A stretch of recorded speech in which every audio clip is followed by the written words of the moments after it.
Hi, in this video I'm going to show you how to use Chime Virtual Card in a store. So if you don't have your physical Chime card with you, you can still pay at stores using a Chime Virtual Card. First, open the Chime app and go to the Settings tab. Under your Chime debit card, you will see your virtual card details, including the card number, expiration date, and CVV. This virtual card can be used anywhere Visa is accepted. Now, to use your virtual card in stores, add it to a digital wallet like Apple Pay, Google Pay, or Samsung Pay.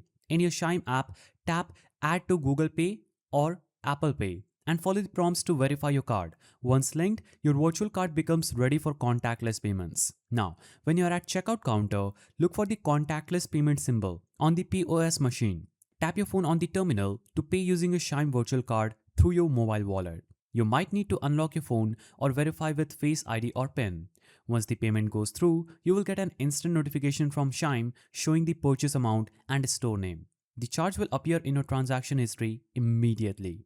And if you ever lose your phone or suspect fraud, go to your Chime app, choose Settings, choose Card Management, and lock your virtual card instantly. You can unlock or delete it anytime. A tip: the Chime virtual card is perfect for temporary use or online shopping while waiting for your physical card. Always ensure your Chime account balance covers your purchase before paying. If you found this guide helpful, please don't forget to give it a thumbs up, and thanks for watching.